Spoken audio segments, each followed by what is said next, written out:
Well, and you really are so relatable to your franchise owners because you had this now entrepreneurial background where you had your own company for so long.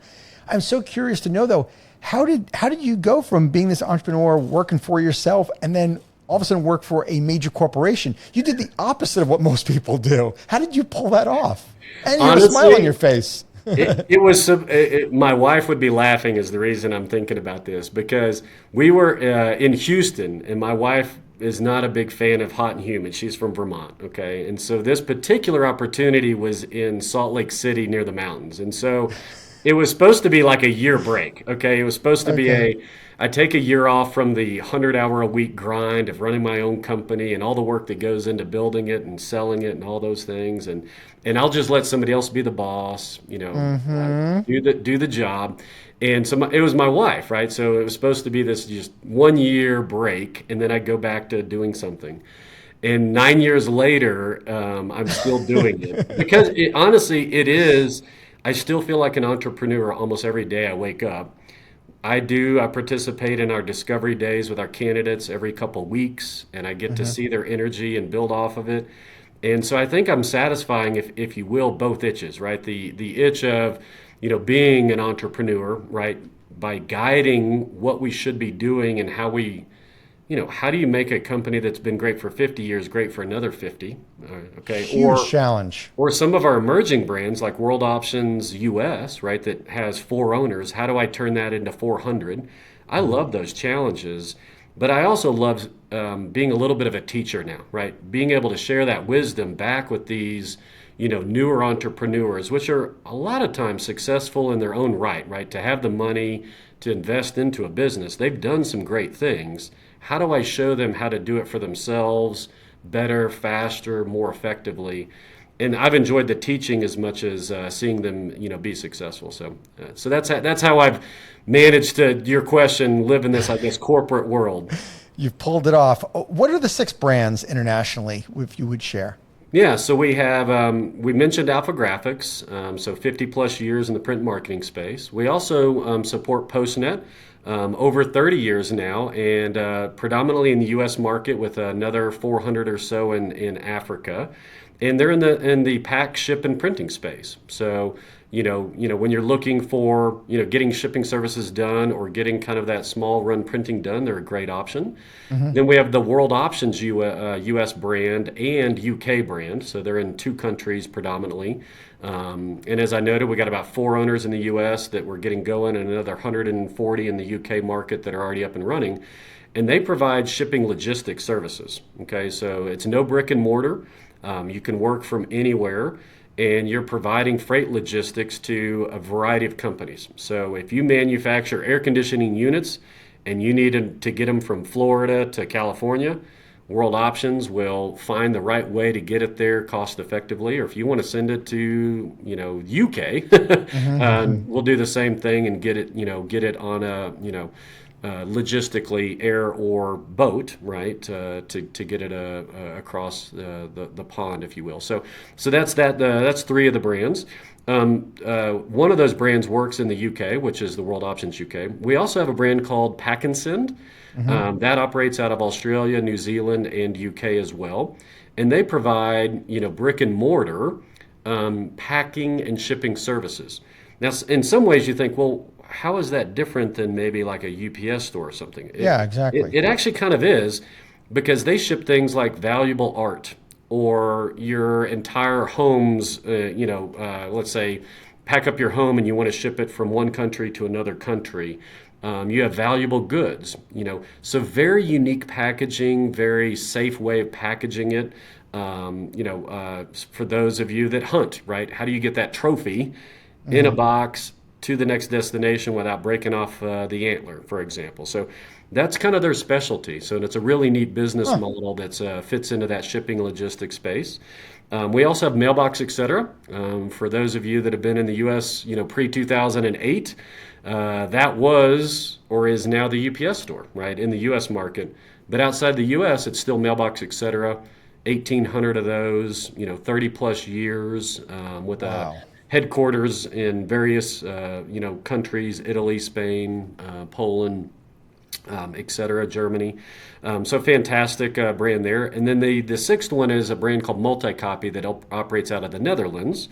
And Multicopy is another print and marketing brand, actually 50 years plus in the Netherlands, with over 40 locations in a pretty good size little region there, if you can imagine. So that's another great brand. So those are the six brands that I get the pleasure to work with.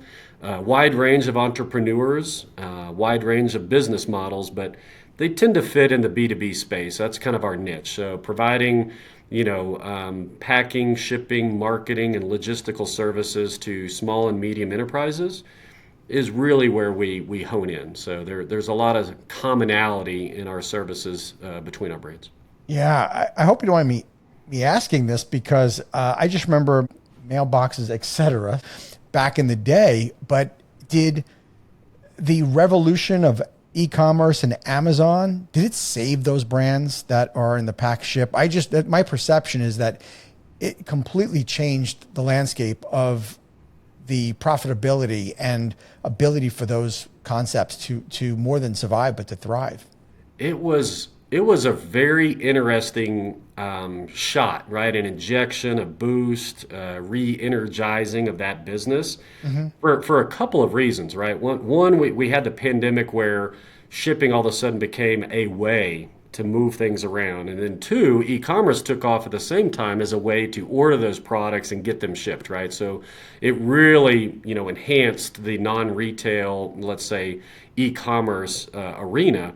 But even post-pandemic, what we've seen is a continued, leveraging of a lot of these, what I would call SOHOs, work from homes, one-man businesses where it's phenomenal, right? That market exploded and still continues to grow. And these shipping services are needed in a number of ways. A Postnet's a great example where, I don't want, if I'm working out of my home, I may not want everybody to know where my home is, right? Right. So I can use a Postnet for my mailbox or my virtual mail. So that is my business address, right? That gives me maybe prestige and protection.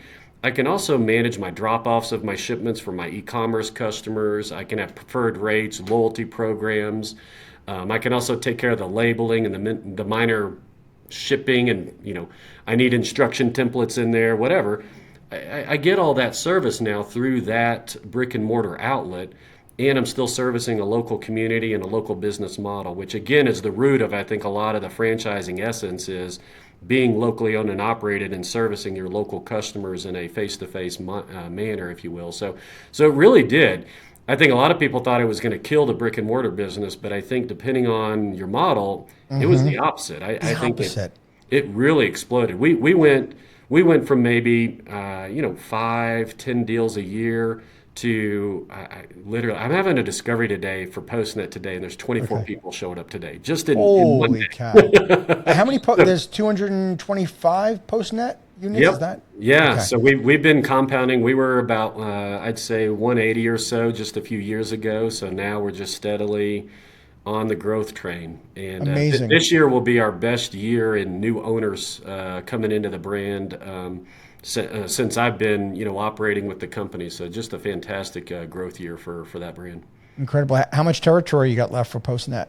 You got Tons. Really? That's what's amazing is that there's so many communities, and the U.S. market is continuing to grow.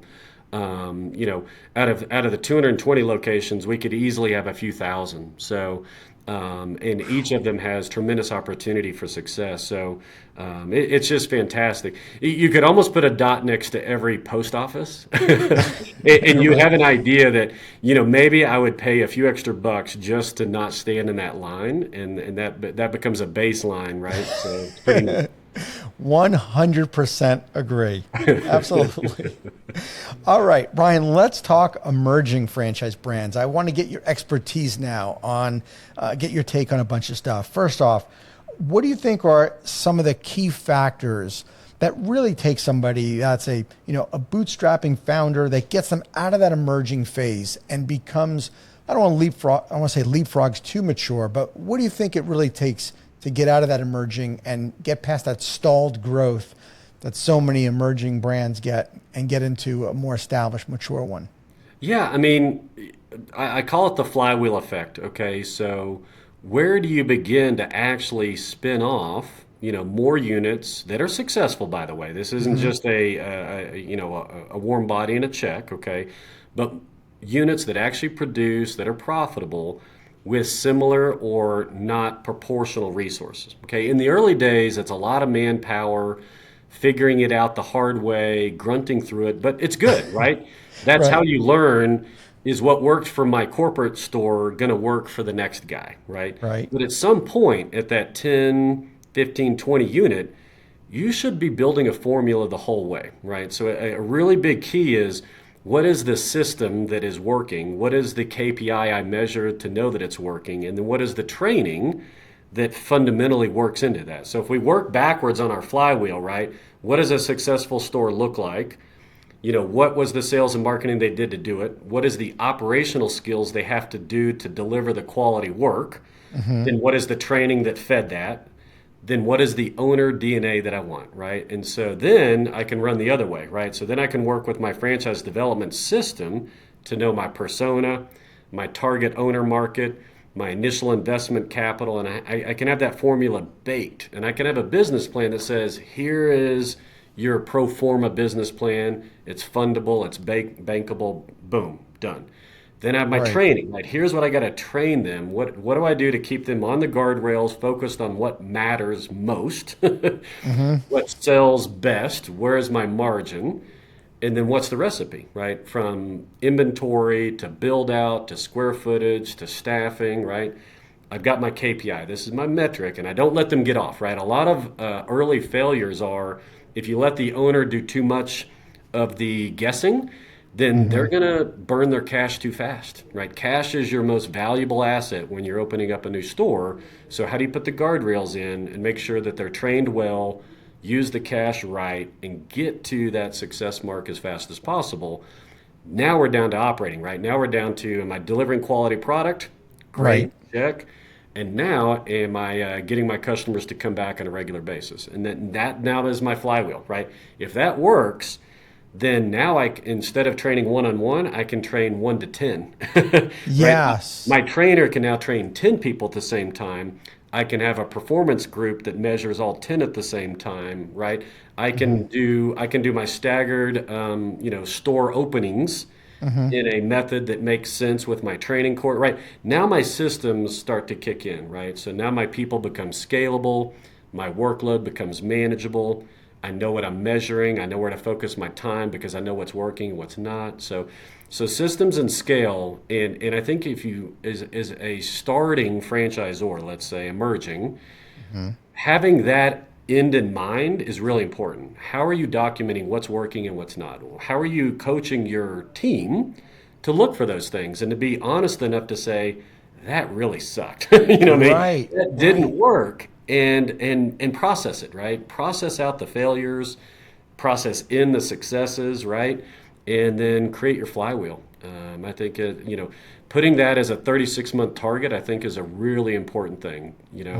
So what is your 3-year goal to get through some of the hard learnings, Right. prove out the scalable learnings, and then systematize it by year 3, where likely you've got the ability to begin to invest in some of those, let's say, infrastructure tools, right? Where you can have a CRM, an MIS, accounting systems, right? So all of those things, if you do those too early, okay, you might be importing bad, or using bad metrics and bad tools, right? So I think there's also a good crawl, walk, run, mindset to put into play.